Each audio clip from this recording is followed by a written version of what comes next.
Aastaid mõtlesid nende lahendamata juhtumite ohvrid, kas nad saavad kunagi õiglust. Kuid igal juhul jätkasid õiguskaitseorganid vihjete uurimist ja kasutasid uusimat tehnoloogiat, et lõpuks kuriteod lahendada.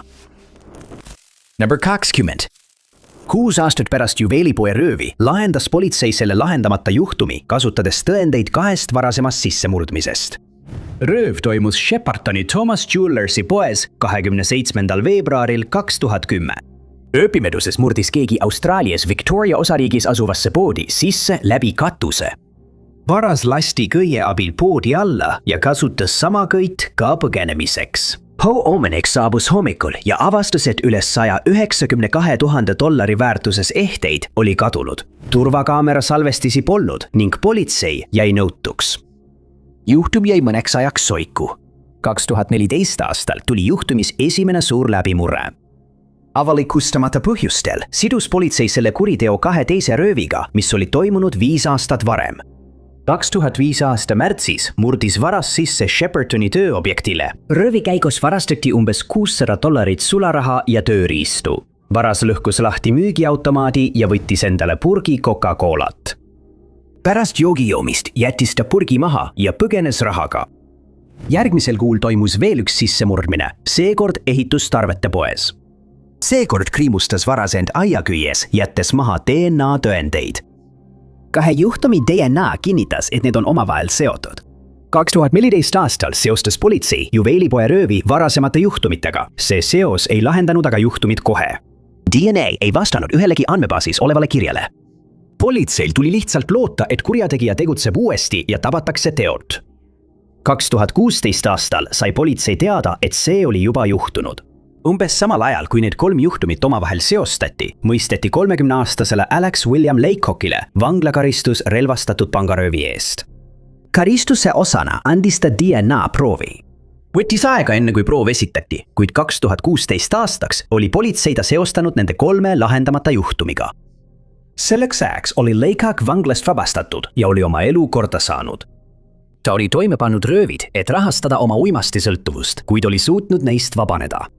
Ta tunnistas röövid üles ja talle määrati osaliselt tingimisi vanglakaristus. Number 19. Rünnak, mis võttis Paul Eichmanni elu 1985. Aastal jäi lahendamata peaaegu sama kaua, kui lillemüüja oli elus olnud.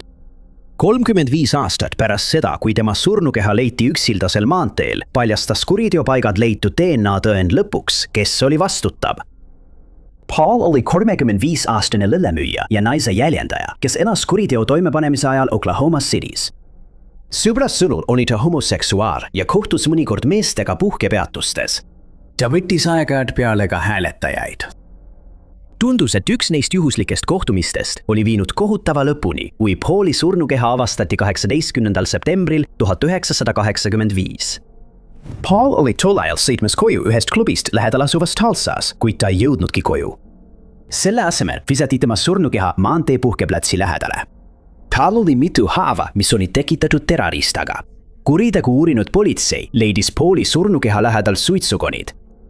Tema auto leiti samuti lähedalt ja uksekäepidemelt leiti varjatud sõrmejälg. Kuna kahtlusaluseid polnud ja tõenditele ei leitud vasteid, jäi juhtum lahendamata. Aastate jooksul jätkas Pauli perekond vastuste otsimist. Tema lahendamata juhtum oli üks 52 juhtumist, mida kujutati mängukaartidel, mida jagati vanglates, lootuses, et mõni kinnipeetav tunneb juhtumi ära ja annab vastuseid. Selges, et ühel vangil oli tõepoolest teavet, mis võiks juhtumi lahendada, kuid ta ei tulnud sellega vabatahtlikult välja. 2020 aastal vaatasid uurijad lahendamata juhtumit uuesti üle ja kontrollisid FBI kombineeritud DNA andmebaasi Code'is ning leidsid vaste. 4 aastat varem, 2016 aastal, mõisteti mees nimega Earl Wesley Wilson 5 aastaks vangi eraldi kuriteo eest. Ta pidi andma oma DNA ja sõrmejäljed. Mõlemad vastasid kuriteopaigalt leitud tõenditele. Ülekuulamisel väitis Wilson, et ta pole kunagi Pauli kohanud ja tal polnud seletust, miks tema sõrmejäljed oli Pauli auto uksel. Kuid tõde tuli lõpuks päevavalgele. Wilsoni endine naine ütles uurijatele, et ta oli kuriteopäeval Wilsoni bensiinijaamast peale võtnud. Ta oli varem helistanud McDonaldsist, mis asus puhkeala lähedal ja öelnud, et vajab, et maine talle järele tuleks.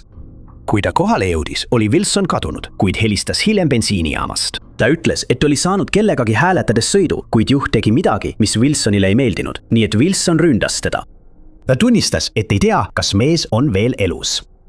Wilson tunnistas lõpuks üles, et võitis Pauli elu ja talle määrati 20-aastane vanglakaristus. 18. 3. märtsi 2003 kell 13:35 üritas leitnant Jeff Green teha Watauga linnas Texases tema arvates rutiinset liikluskontrolli. Kurjategija oli tegelikult pangaröövel, kes üritas pärast edukat röövi põgeneda ja see peatus oleks politseinikule peaaegu elu maksma läinud. Umbes 15 minutit enne seda, kui leitnant Green kurjategijaga kohtus, röövis mees lähedal asuvat Bank One'i. Carlos Salune astus sisse, kandes õlgedest kauboikaabut ja võltsvuntse. Ta ütles tellerile, et tal on relv ja nõudis raha. Keller andis üle tundmatu summa raha ja kurjategija lahkus ilma, et oleks kaasa võetud relva kasutanud. Ta põgenes kuriteopaigalt punase Jeep Wrangleriga. Kell 13:35 märkas leitnant Green, et Jeep sõitis suurel kiirusel ja tegi tema ees ohtliku pöörde. Ta kihutas mootorrattal autole järele ja üritas meest peatuma sundida. Selle asemel sõitis Jeep teelt maha, et teha U-pööre ja kihutas politseiniku poole. Kurjategija avas tule leitnant Greeni pihta, tabades teda pahkluusse. Politseinik vastas tulega, kuid tabas ilmselt ainult Jeepi. Leitnant Green paranes täielikult, kuid kurjategijal õnnestus põgeneda. Politsei töötasid kahtlusaluse tuvastamise nimel ja peagi avastasid nad, et oli vastutav ka mitmete teiste pangaröövide eest.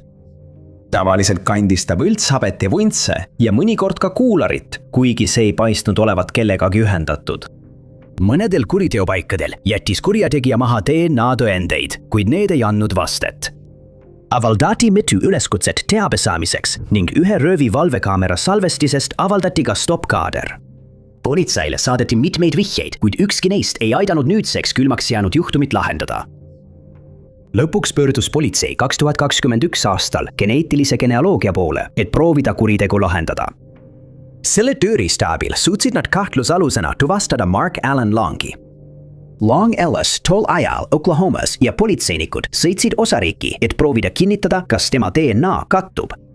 Pärast seda, kui nad jälgisid, kuidas Long restoranis sõi, võtsid politseinikud tema poolt ära visatud esemed ja tegid testid. Longi DNA kattuvus kinnitati. Leitnant Green tuvastas Longi ka rivistusel. Enne kui Longi jõuti arreteerida, suri ta 2022 aasta aprillis, kuid lahendamata juhtum on lõpuks lahendatud. 17. koht. Lisa Holstedi nähti viimati elusana 12. augusti 1986 aasta varahommikul. Tema ja tema poissõber John Saad sõitsid koju pärast perega koos viibimist, kui nad sattusid tülisse ja Lisa väljus autost. Tunde hiljem leiti tema surnukeha. Juhtum lahendati alles 36 aastat hiljem. John ja Lisa elasid tol ajal koos Wisconsini Green Bay piirkonnas. Lisa oli 5-aastase poja Jeremy ema, kes tol ööl viibis perega. Nii et noor paar ei kiirustanud koju. Umbes kell 2:30 öösel väljus Lisa Jooni autost nende vaidluse ajal. Nad olid oma korterist umbes miili kaugusel, kuid Lisa ütles, et ta läheb jalgsi. Lisa ei jõudnud kunagi koju ja kui ta oli järgmisel hommikul endiselt kadunud, helistas John Lisa emale ning teatas siis oma tüdruksõbra kadumisest. Alles mõned tunnid hiljem märkasid ehitustöölised Lisa surnukeha soisel alal, mis on tänapäeval King Canyoni looduse park.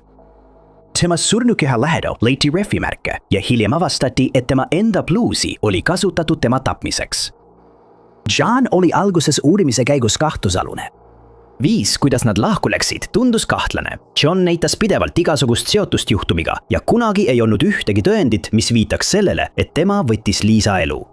Ta jäi siiski huvipakkuvaks isikuks. Lisa kehalt leiti DNA-d, kuid tol ajal ei olnud sellega suurt midagi peale hakata. Lisa juhtum jäi peagi soiku. See kajastus saadetes nagu Crime Stoppers aastatel pärast Lisa surma ning politseile anti uusi vihjeid, kuid ükski neist ei viinud tulemusteni. Aastate jooksul jätkasid Green Bay politseinikud juhtumi ülevaatamist, olles otsustanud Lisale õiglust tuua. Inimesi küsitleti uuesti ja tõendeid uuriti üle, kuid alles 2018. aastal ilmus tehnoloogia, mis võimaldas politseil lõpuks selle juhtumi lahendada. Kuriteopaigalt leitud DNA saadeti geneetilise genealoogia analüüsiks. Kahtlusaluse profiil loodi ja sugupuu hakkas kujunema. Potentsiaalse kahtlusalusena kerkis esile mees nimega Lou Griffin. Griffin oli kolinud Green Bay piirkonda kuu aega enne kui Lisa suri ja töötas veokijuhina. Tal oli ka vägivaldne minevik, eriti naiste suhtes. Detektiivid jälitasid Griffinit ja korjasid üles õllepurgi ning sigaretikonituse, mille ta oli ära visanud. Mõlemad esemetelt leitud DNA kattus kuriteopaigalt leitud DNA-ga. Kui teda esimest korda üle kuulati, väitis Griffin, et ta ei teadnud Lisast midagi. Kui talle esitati DNA tõendid, tunnistas ta, et võis Lisaga kohtuda sel ööl, kui ta suri, kuid ta oli tol õhtul joonud ja tarvitanud illegaalsetest aineid. Griffin arreteeriti ja teda ootaski kohtuprotsess, kuid 2023 aasta jaanuaris tunnistas ta end süüdi Lisa surma põhjustamises hoolimatu käitumisega. Number 16. Kui 49-aastased Ray Joe Clarkilt võeti elu 1981 aasta veebruaris, oli see juhtum Washingtoni maakonnas šeriffi büroo jaoks väga oluline. See oli sellepärast, et Joe oli üks nende enda seast leitnant, kes oli politseis töötanud 14 aastat. 2016 aastal mõisteti lõpuks süüdi mees, kes oli selle lahendamata juhtumi eest vastutav. Joe oli reeglite järgi tegutsev politseinik, keda peaaegu kõik šeriffi büroos hästi hindasid. Kuriteo toimepanemise ajal juhtis ta kampaaniat ebaseaduslikke aineid müüvate jõukude vastu Marietta, Ohio piirkonnas. 7. veebruari 1981 andis ta kohalikele meediaväljaannetele intervjuu piirkonna puhastamise kampaaniast ning veetis seejärel päeva lõõgastudes koos oma naise Patriciaga. Sel õhtul vaatas paar korvpallimängu, kui Joe tõusis, et minna suupisteid tooma. Kui kööki läks, lasti kuul läbi tagaakna, mis tabas Joe'd. Ta suri saadud haava tõttu. Politsei alustas kohe vastutava kurjategija otsinguid. Arvati, et Joe töö ebaseaduslike ainetega seotud kuritegevuse ohjeldamisel oli muutnud ta sihtmärgiks. Pealegi kõrvaldati sel ööl ka madalama taseme diiler. Politsei küsikles kogukonna liikmeid, kes olid sellistesse kuritegudesse segatud. Nad suutsid leida inimese, kes oli diileri kõrvaldanud, kuid keegi ei teadnud midagi Joe kohta. Enamik ei teadnud isegi, kes ta oli. Kuriteopaigant leitud tõendid hõlmasid padrunikesti ja saapajälgi Joe tagahoovis. Tunnistajad teatasid samuti, et Joe kodu lähedal nähti kahtlast autot. See oli sinine Ford Pinto, mida nähti väljas tühikäigul seisvad. Kuid keegi polnud juhile korralikult otsa vaadanud. Hoolimata politseinike pingelisest tööst jäi juhtum lahendamata. 2012 aastal lõi šeriffi büroo lahendamata juhtumite üksuse ja Joe juhtumit vaadati üle. Nad suutsid kindlaks teha, millist relvatüüpi kuriteos kasutati. See oli relvatüüp, mis oli politseinike ja sõjaväelaste standardvarustuses. Siis tuli oluline vihje, mis lõpuks aitas juhtumi lahendada. Mõni aasta enne kuriteo toimepanemist juhtis Joe uurimist ühe oma töökaaslase suhtes. Abisheriff Mitchell Rubel oli rünnanud sissemurdmises kahtlustatavat, et temalt ülestunnistust välja pressida. Rubel vallandati politseist ja ta oli eriti kibestunud Joe vastu. Rubelil oli häiriva kuriteo ööks alibi. Ta oli olnud koos sõbraga, kelle nimi oli Bob Smithburger. Smithburger kinnitas alguses alibid, kuid pärast puutumatuse saamist tunnistas ta üles, et sõidutas Rubli Joe maja juurde ja ootas väljas, kuni Ruble võttis Joe elu. Rünnakus kasutatud relv leiti samuti üles. Rubel ei tunnistanud endiselt üles, kuid pärast 2 kohtuprotsessi mõisteti ta süüdi ja ta veetis ülejäänud elu trellide taga. 15. 1991. Aasta 22. jaanuaril lebasid Thermali linna mäejalamil Californias inimjäänused osaliselt katmata. Karmi kõrbe kliima tõttu oli jäänuste tuvastamine traagiliselt keeruline ning kadunud isikul ei olnud kaasas ühtegi isikut tõendavat dokumenti. Hoolimata Riverside'i maakonna šeriffi osakonna parimast uurimistööst suudeti kindlaks teha vaid see, et tegemist oli naise surnukehaga ning sellest hetkest alates jäi see kummaline mõistatus lahendamata. Umbes samal ajal hakkasid Catherine Coffey sugulased muretsema oma kadunud lähedase pärast. Catherine oli pärit Baldwin Parkist Californiast ning oli lõpetanud Scripsi kolledži Claremontis, mis on väike vabade kunstide kolledž Los Angelesest lääne pool. Catherine'it nähti viimati Indios kuskil 1989 aasta lõpus või 1990 aasta alguses. Ja kuigi ta oli iseseisev, oli tema samapärane kadumine ebatavaline. Siiski ei saanud nad Catherine'i ootamatust lõpust teada veel aastaid. 2022 aasta alguses tegi Riverside'i ringkonnaprokuratuur koostööd geneetilise testimise laboriga Athram, et saada rohkem teavet Coachella oru lahendamata juhtumi kohta, mis puudutas tuvastamata Jane Doe'd. Kasutades DNA andmebaasi suutis Riverside'i lahendamata juhtumite meeskond leida võimaliku vaste Catherine Coffey õe. Täiendavate testide käigus suutsid nad lõpuks kinnitada, et Catherine Coffey oligi kadunud Jane Doe. Kuigi Coachella oru Jane Doe mõistatus on lahendatud, pole Catherine Coffey'ga juhtunu mõistatus lahendust leidnud. Uurijad usuvad, et tema juhtumis võis olla tegemist kuriteoga. Kõiki, kellel on teavet Catherine Coffey kohta või kes võisid märgata midagi kahtlast 1991 aasta jaanuari lõpus Californias Thermalis, palutakse võtta ühendust Riverside'i maakonna piirkondliku lahendamata mõrvade uurimisrühmaga numbril 951 955 2777. Number 14. Alates 2016 aastast olid Lääne-Austraalias asuva väikese Tom Price'i linna elanikud teadmata osalised ühes kõhedust tekitavas mõistatuses. 2,5 aasta jooksul said politsei ja see väike kogukond 16 hirmutavat, kuid tõesti sündinud teadet kurjategijast, kes piilus inimeste akendest sisse või hoovidesse, et neid nende enda kodudes jälgida. Naised teatasid, et sissetungija tuli siis, kui nende kaaslased olid kodust ära.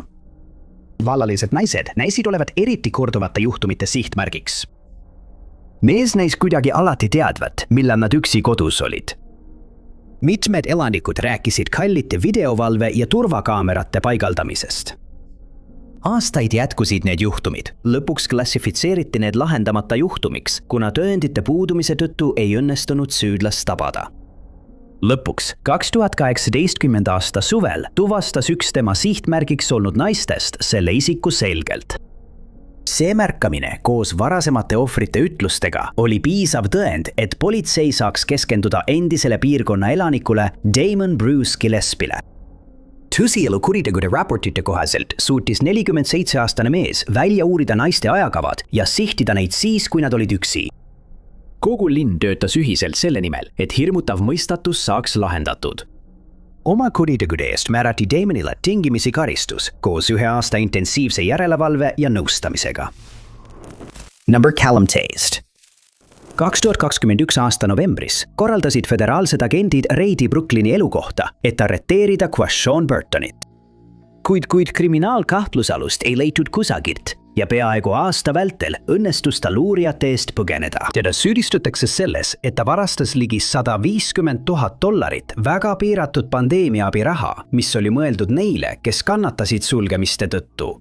Väidetavalt varastas Quashon vähemalt 4 inimese identiteedi, et raha pettusega saada ning kasutas seda siis, et elada suurelt seaduse eest põgenejana. Post-Juria külastas koos perega Animal Kingdomi, kui märkas vabaduses olevat kriminaalpõgenikku. Ta leidis, et meest oli lihtne tuvastada tänu ebatavalisele tätoveeringule tema kaelal. Mees helistas Florida Orange'i maakonna šerifi büroosse ja teavitas neid, et föderaalne põgenik viibib pargis. Umbes tund hiljem pidasid korrakaitsjad Quashoni kinni, kui ta ootas bussipeatuses koos 2 oma pereliikmega.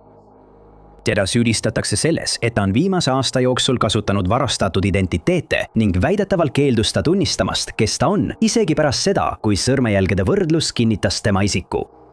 Talle esitati süüdistus arreteerimisele vastupanu osutamises ning lõpuks viidi ta 2022 aasta oktoobris föderaalsesse vahi alla, kus ta ootab kohtuprotsessi. Number 12. 22. jaanuaril 1980 oli Evelyn Marie Fisher Bamforth kodus üksi, taastudes hiljutisest põlvevigastusest. Evelyn, 32-aastane, elas koos oma abikaasa Johniga Miramari linnas Floridas Haagis majas. Tema elu lõppes traagiliselt, kui sissetungija murdis akna kaudu majja ja põgenes sama teed pidi. Ründaja isik jäi aastakümneteks hirmutavaks lahendamata mõistatuseks. Siiani on Miramari detektiivide lahendatud vanim seni lahendamata juhtum. Automatu lõpplahendus avalikustati alles 2022 aasta detsembris, peaaegu 43 aastat hiljem, kui selgus, et Evelyni ründaja oli naaber, kes elas vaid 12 maja kaugusel nimega Ronald E. Richards. Rünnaku ajal oli Ronald vabaduses Kautsjoni vastu pärast seda, kui ta 1975 aastal üritas oma tüdruksõpra rünnata. Ta tuvastati kriminaalkahtlusalusena selles salapärases lahendamata juhtumis vaid mõni kuu pärast kuritegu, kuid tema osaluse lõplikuks tõestamiseks ei olnud kunagi piisavalt tõendeid.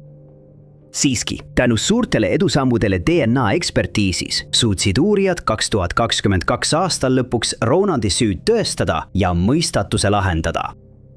Vahetult pärast Evelini surma sooritas Ronald veel ühe rünnaku Florida osariigis Volusia maakonnas. Ta on praegu vangistatud. Politsei usub, et tema kuritegudest on veel rohkem lugusid ning nad jätkavad uute tõendite otsimist. Number 11. Kui Kara Robinson oli 15-aastane, kastis ta oma sõbra maja ees aias taimi, kui ta sattus vaatama otse relvatorusse ja sunniti ühe mehe autosse. Järgmised 18 tundi, samal ajal kui tema lähedased maadlesid tema kadumise hirmutava mõistatusega, hoidis teda kinni keegi, kes oli rohkem kui lihtsalt hirmutav inimene. Ta oli sarimõrvar. 24. juunil 2002 külastas Kara oma parima sõbra Heatheri maja. Kui ta seisis ees hoovis, sõitis sissesõiduteele mees, kes juhtis tumerohelist Pontiac Trans Ami. See isik, Richard Ivanets, oli keskealine mees, keda käes oli kaust. Kara kirjeldas teda kui märkamatu välimusega meest ning kui ta tema juurde tuli, ei tundnud ta üldse muret. Mees ütles, et jarab naabruskonnas ajakirju ja küsis, kas tema vanemad on kodus. Kui ta ütles talle, et see pole tema maja ja ka Heatheri vanemad pole kodus, siis Richard ründaski. Ta astus ettepoole, justkui tahaks Heatherile ajakirju anda, kuid tõmbas selle asemel relva ja käskis tal ronida oma auto tagaistmel olevasse plastmassist hoiukasti. Mõne aja pärast peatus Richard, pani Karale käerauad ja kattis tema suu kinni. Seejärel viis ta oma korterisse, mis oli täis kuriteopaiga tõendeid. Kummalises, kuid tõesti sündinud hirmuäratavas loos suutis Kara, kes oli otsustanud põgeneda, lugeda Richardi nime tema kirjadelt. Kiirelt mõeldes jättis ta meelde ka tema välimuse ning tema arsti ja hambaarsti nimed, mis olid külmkapile jäetud magnetitel. Kara otsustas, et peab Richardi usalduse võitma, et teda manipuleerida ja saada võimalus põgeneda. Isegi siis, kui ta teda tundide kaupa ründas, rääkis ta oma röövijaga, püüdes tema kohta võimalikult palju isiklikku infot teada saada, et saaks hiljem politseile kõik oma lood üksikasjalikult edasi anda. Kui Richard väsis, kinnitas ta Kara käeraudadega enda kõrvale voodiraami külge. Varahommikul, kui ta magas, põgenes Kara julgelt, keerates vaikselt oma käerauad lahti ja avades ukse, enne kui ta nii kiiresti kui suutis hoonest välja põgenes. Kara jooksis parklas seisva auto juurde ja ütles sees olnud meestele, et ta on röövitud. Nad viisid ta kiiresti politseijaoskonda, kus ta rääkis neile kogu teabe, mida ta oli kurja sarimõrvari Richardi kohta teada saanud.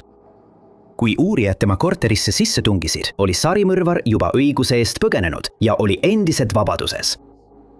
Lukustatud kohvris hoidis Richard ajalehe väljalõikeid noortest naistest, kes olid viimase 5 aasta jooksul ootamatult hukka saanud. Samuti olid seal käsitsi kirjutatud märkmed 3 tüdruku kohta: Sophia Silva, Katie Lisk ja Kristen Lisk. Richardist sai kiiresti nende lahendamata juhtumite peamine kahtlusalune. Uurijad suutsid ta jälitada Sarasotasse, Floridasse, kus tal oli plaanid kohtuda oma õega. Pärast suure kiirusega tagaajamist maanteel piiras politsei Richardi sisse ja ta võttis lõpuks endalt elu, selle asemel, et seista silmitsi õiguse mõistmisega, mille ta oli ära teeninud. Siiski, Kara-vapper põgenemine ja kiire taipukus päästsid mitte ainult tema enda elu, vaid tõid ka leevendust Sophia, Katie ja Kristeni peredele, lahendades tõhusalt 3 külma juhtumit.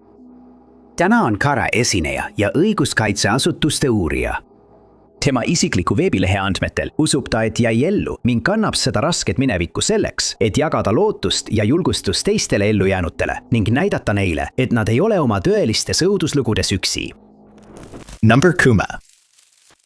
Catherine Knight kasvas üles ebatraditsioonilises ja dysfunktsionaalses perekonnas, kus teda mõjutas vägivaldne alkohoolikust isa ning ema, kes keeldus tema ja teiste meespereliikmete vastu välja astumast. Ja selle asemel käskis Barbara Rowan oma tütardel lihtsalt kriik ära kannatada ja mitte viriseda. Sellisel kasvatusel oli kahtlemata psühholoogiline mõju kõigile lastele, kusjuures Knight oli üks enim mõjutatuid. Kui ta oli keskkoolis, tembeldati ta üksikuks ja kiusajaks, kes kõrgus väiksemate õpilaste kohal. Ühel hetkel ründas ta isegi koolis üht poissi relvaga. Kui Knight ei olnud raivuhoos, oli ta eeskujulik õpilane ja pälvis auhindu hea käitumise eest. Kuid ükski haridus ei suutnud tema meelest välja juurida seda kogunenud vägivalda. Vägivalda, mis saatis teda ka täiskasvanu eas.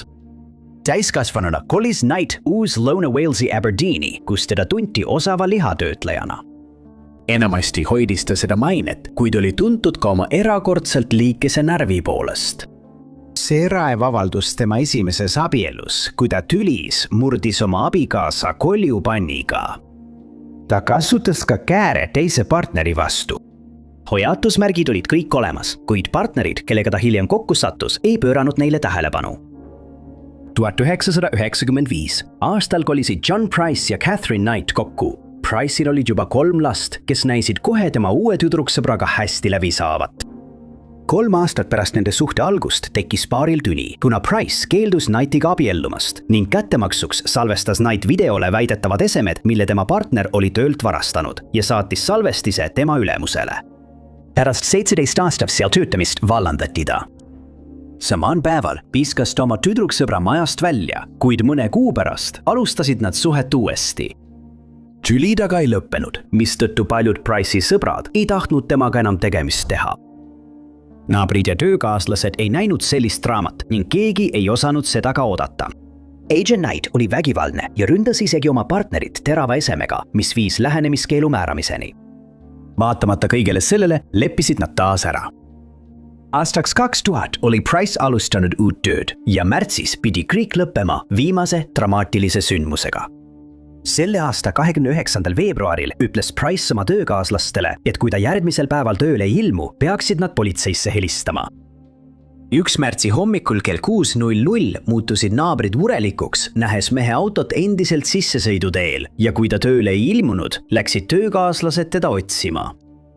Nii töökaaslased kui ka naabrid püüdsid majaomaniku tähelepanu saada, kuid verelaikudega kaetud esiuks sundis neid politseisse helistama. Kohale jõudes lõhkusid politseinikud ukse maha, teadmata millisesse õõvastavasse vaatepilti nad sisse astuvad. Sees oli Knight end ise koomasse viinud, võttes suure koguse unerohte ning Price'i veri olid kodu uueks sarlakpunaseks värvinud. Edasine uurimine tuvastas lõpuks, kust see vedelik pärines. Hiljuti paigaldatud lihakonksu küljes rippus inimnahk. Price'i paljastatud torsod leiti elutoast. Pea oli eemaldatud. Uurijad, keda vaatepilt häiris, hakkasid kadunud kehaosi otsima. Köögis leidsid nad korralikult kaetud laua, millel olid vaagnad küpsetatud kartulite, porgandite, peetide, kapsa, kõrvitsa, kastme ja portsjonitega liha, mis polnud loomset päritolu. Pliidus seisis poet, mis oli veel puudutades soe. Kant tõsteti kõhklevalt, kuid kui politseinikud olid piisavalt julged, et sisse piiluda, leidsid nad sealt viimase puuduva tüki neile vastu vaatamas. Sel hetkel pandi Knightile käerauad, ta asetati patrullauto tagaistmele ja viidi oma vangikongi, kus ta ootas kohtupäeva. 2001 aastal tunnistas Knight end kohtuprotsessin süüdi tapmises ning sellele järgnenud karistus jäi Austraalia ajalukku. Catherine Knight oli esimene naine Austraalias, kes sai eluaegse vanglakaristuse ilma tingimisi vabastamise võimaluseta, ilma et ta kunagi enam päevavalgust näeks. 9. See oli 2022. aasta 12. aprilli hommik, kui täielik kaos segas New Yorgi linna igapäevast rütmi. Sel päeval kell 8:24 hommikul algas üle linna ulatuv otsing, mis kestis 29 tundi. Võimud otsisid meest, kes oli toime pannud jultunud kuriteo lausa päevavalges. Mees, keda nad otsisid, oli afroameeriklane, tugeva kehaehitusega, kiilas päine ja tumedate silmaalustega. 13. aprillil kell 13:00. Politsei sai lõpuks kaua oodatud vihje, mis aitaks kurjategija tabada ja õiguse jalule seada. Vihe tuli McDonaldsist East Villages ja helistajaks oli ei keegi muu kui kahtlusalune ise, 62-aastane Frank Robert James. Vahetult pärast seda, kui ta oli õiguskaitseorganitele oma asukohast teada andnud, kõndis James minema. Järgmisel päeval kell 13:40 leidsid NYPD patrullpolitseinikud oma kahtlusaluse St. Mark's Place'i ja First Avenue nurgal. Talle pandi käerauad ja ta viidi arestimaja. see, mida James tol saatuslikul päeval tegi, on tõeliselt murettekitav. See rõhutas relvakontrolli vajaduse ülimat tähtsust. See tekitas ka tavalistes pendelrändajatest trauma, kellest paljud hakkasid pärast seda otsima alternatiivseid viise tööle jõudmiseks. See juhtus hommikuse tipptunni ajal, kui James, kandes ehitustöölise riideid, astus Manhattani suunduvale metroorongile. Kümned tavalised pendelrändajad pressisid end samuti metroovagunisse, teadmata õudusest, mis neid ees ootas. Ründaja tõmbas välja Glock 17 püstoli ja ajas reisijad vaguni vastasküljele. Seejärel võttis ta välja suitsugranaadid ja aktiveeris need, varjates Kriegi nägemise. Reisijad kogunesid ühte vaguniossa kokku, mis andis talle selge laskesihi. Ja James vajutas pikendatud salvega poolautomaatrelva päästikule. Tulirevast lasti kiiresti järjest 32 lasku, mille kõmin kajas läbi vaguni, kui rong jõudis Brooklynis Sunset Parki jaama. Havade rahvamassis tekkinud vigastuste ja suitsu sissehingamise tõttu sattus haiglasse 24 inimest. Imeväel ei surnud keegi oma vigastustesse. Uurimine näitas, et vaatamata sellele, mida James võib väita, oli tegu ette planeeritud. Ründaja väitis, et tal polnud kavatsust kedagi vigastada ning et ta kannatas skisofreenilise episoodi all.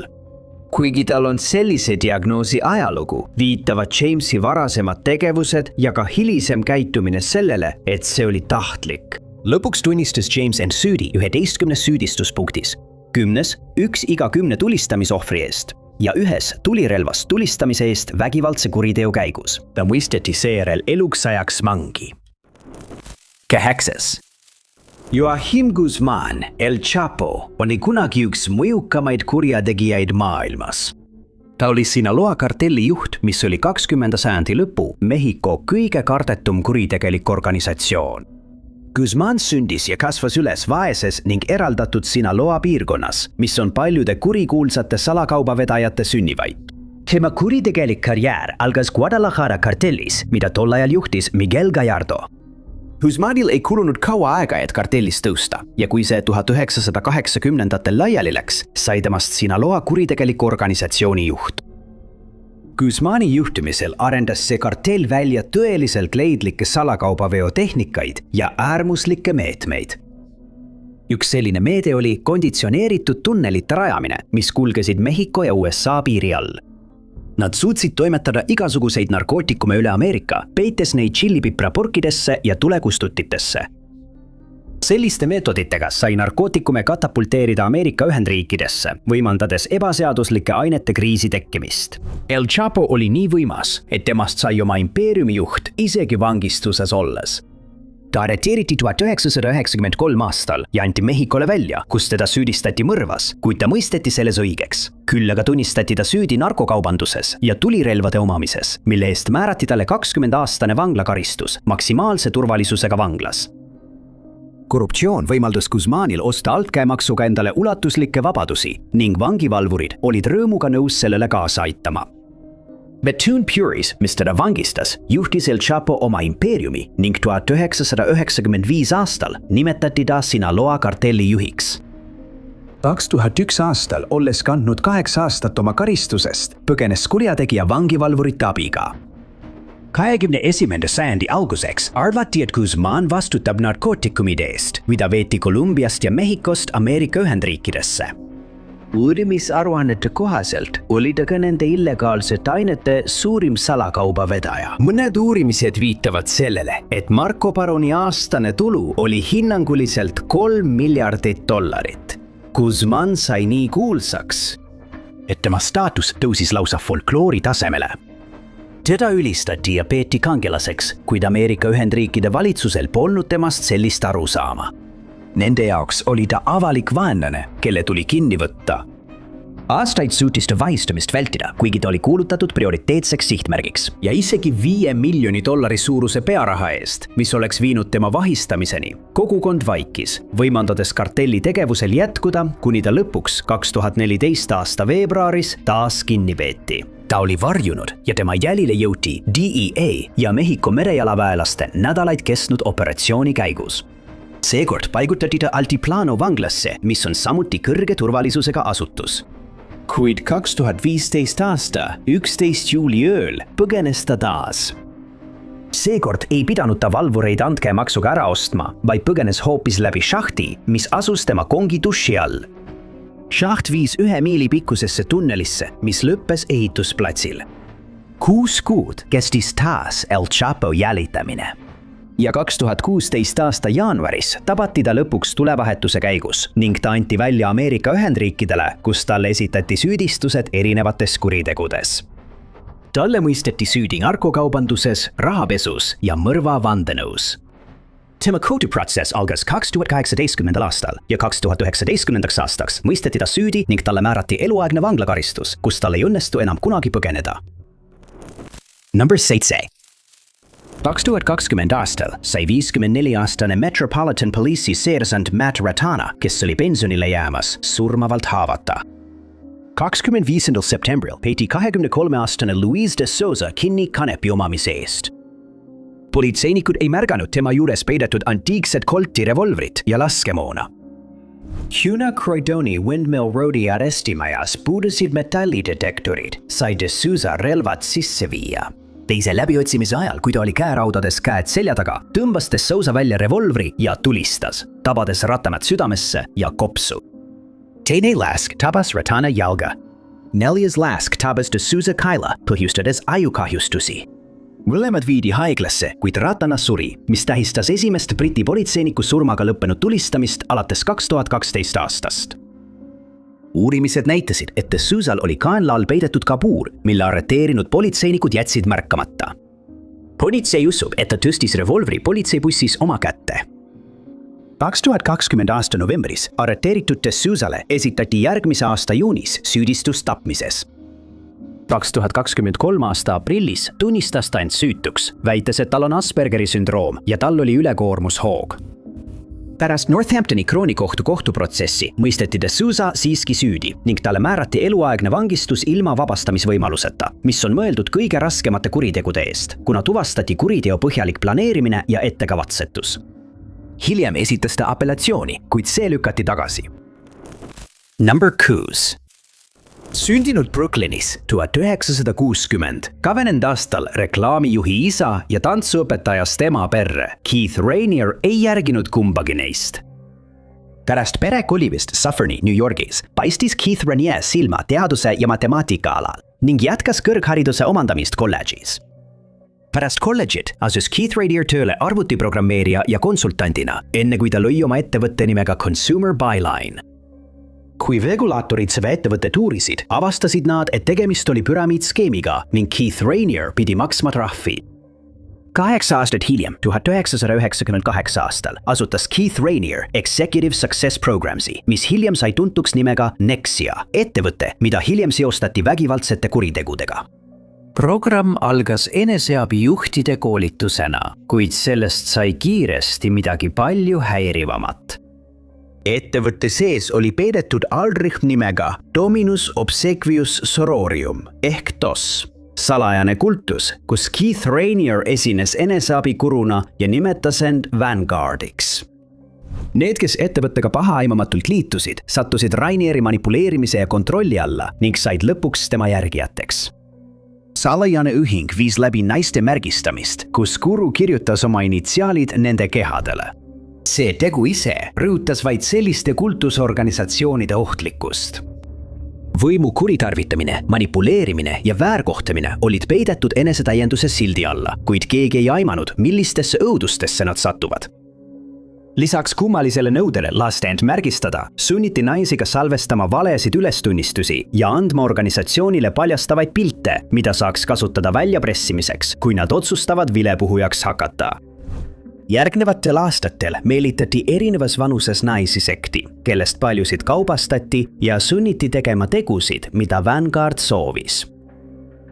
Füüsilised ja psühholoogilised karistused olid sektis tavalised. Neid rakendati tavaliselt teisitimõtlejate suhtes. Aastatel 1998 kuni 2017 jätkas Rainier oma kuritegusid, kuni mitu ohvrit ja endist liiget lõpuks saladuse paljastasid. Kohi alustati uurimist ning samal aastal teatasid uurivad ajakirjanikud DOS-i olemasolust ja tõid esile seal aset leidnud julmused. Artiklites räägiti märgistamisest, sunnitud dieedist ja orjusest.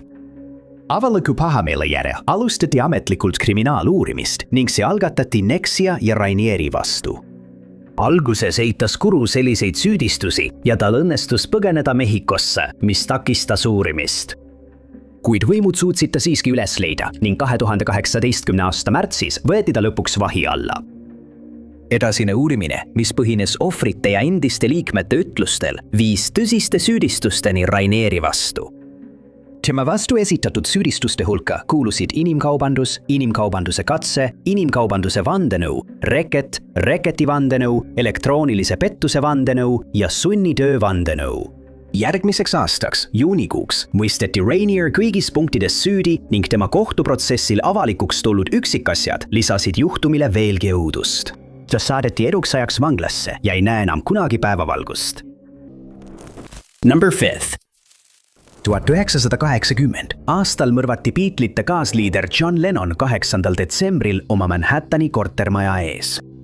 Rõndaja Mark David Chapman valitses Lennoni ja tema naist Yoko Onot, kui nad koju naasid. Chapman, kes oli samal päeval Lennoniga kohtunud, et saada autogramm tema Double Fantasy albumile, tunistas 38 kaliibrilise revolvriga ja tabas Lennonit 4 korda. Chapman ei põgenenud, vaid istus lähedal ja luges raamatut Kuristik rukkis. Politsei saabus kiiresti, arreteeris Chapmani ja toimetas Lennoni kiiresti Roosevelti haiglasse, kus ta kuulutati surnuks kell 23:15. Chapman, endine turvamees Hawaiilt, oli Beatlesi ja eriti Lennoni kinnisidee küüsis. Ta muutus ebastabiilseks ja kinnisideeks sai Kuristik rukkis, samastudes peategelase Holden Caulfieldiga, kes oli silmakirjalikkuse vihkaja ja petiste paljastaja. Chapman hakkas koostama nimekirja inimestest, keda ta soovis tappa, sealhulgas Lennon. Ta lahkus tööd, ostis relva ja sõitis New Yorki. Pärast esialgset kõhklust naasis ta 6. detsembril, et sooritada kuritegu, mida ta oli kuid planeerinud. Edasine uurimine näitas, et Chapman otsis kuulsust Lennoni tapmisega ning tundis tema vastu pahameelt tajutud silmakirjalikkuse pärast. R.T. Lennoni märkus, et The Beatles on populaarsemad kui Jeesus, mida Chapman pidas tema laulu God tõttu vastuoluliseks. Ja priiskav elustiil, mis näis olevat vastuolus laulu Imagine sõnadega, näiteks kujutle, et pole vara. Vaatamata võimalikule skisofreenia diagnoosile tunnistas Chapman end 1981. aasta juunis süüdi teise astme tapmises, väites, et ta täitis issanda tahet. Ta sai 20-aastase vanglakaristuse. Tal on olnud õigus tingimisi vabastamisele alates aastast 2000, kuid talle on sellest keeldutud 14 korda ning järgmine ärakuulamine toimub 2027 aastal. Number 4. See oli 1987 aastal, kui Tunbridge Welsi linnas Kentis leiti 2 surnukeha. Ohvriteks olid 25-aastane Wendy Nell ja 20-aastane Carolyn Pierce. Need langesid 2 eraldi rünnaku ohvriks, tapetud tundmatu ründaja poolt, kelle nimi jäi mitmeks aastakümneks teadmata. Nelli ja Pierce'i juhtumid jäid kättemaksuta ning kogukond jäi vaevlema, püüdes mõista nii jõhkrat tegu, mis pandi toime 2 süütu inimese vastu.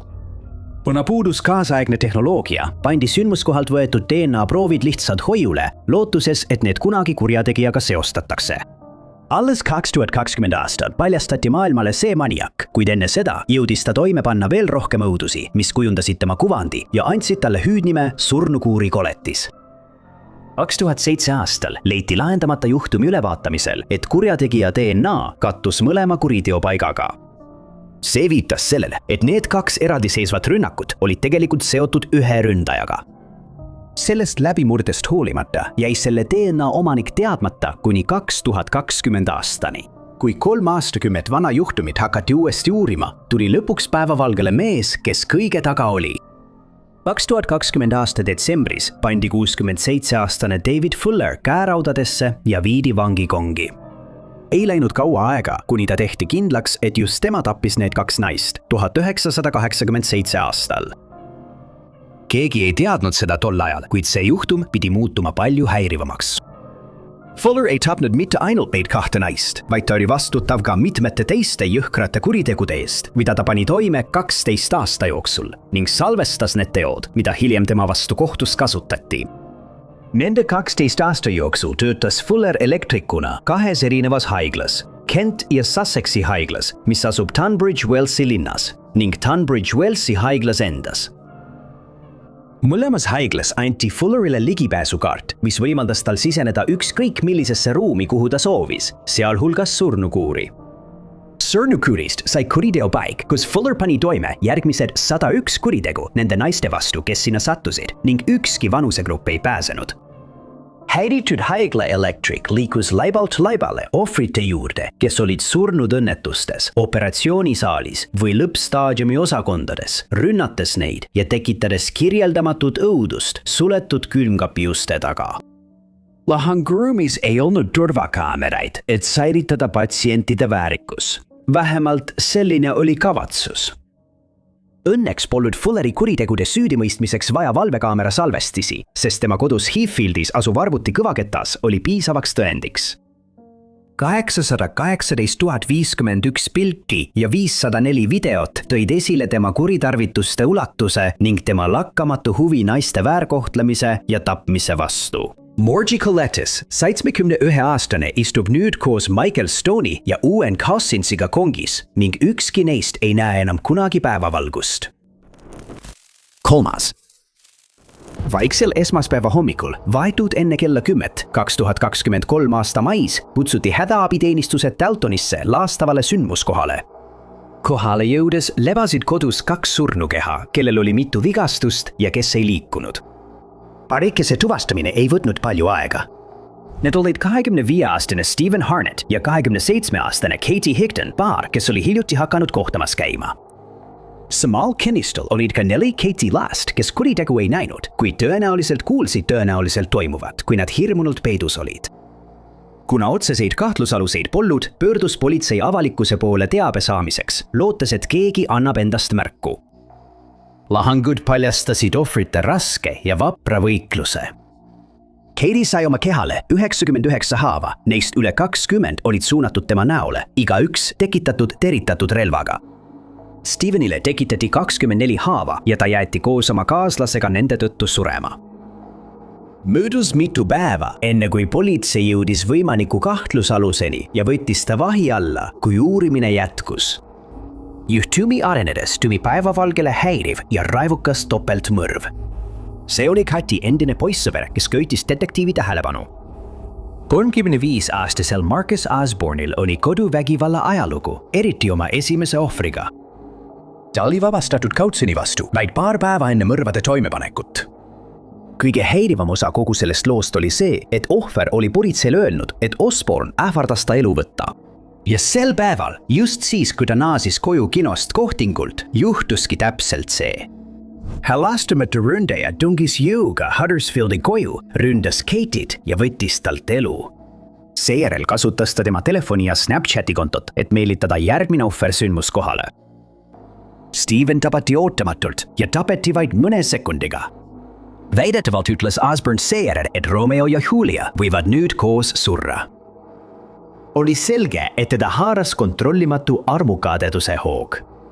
Pärast mõlemat rünnakut röövis ta veel ühe naise ja viis ta samasse majja, kus ta teda ründas ning hoidis teda terve ülejäänud õhtu noa ähvardusel. Kummalisel kombel üritas ta ka naabreid külla kutsuda, et nad laipu vaataksid. Pole teada, kas keegi neist tema pakkumise vastu võttis. Osborne'il leiti olevat veel mitu süüdimõistvat kohtuotsust vägivaldsete kuritegude eest, mis olid seotud 2 teise endise partneriga. 2024 aasta märtsis tunnistas ta end süüdi 2 esimese astme mõrvas, 1 kallaletungis ja 1 ebaseaduslikus vabaduse võtmises.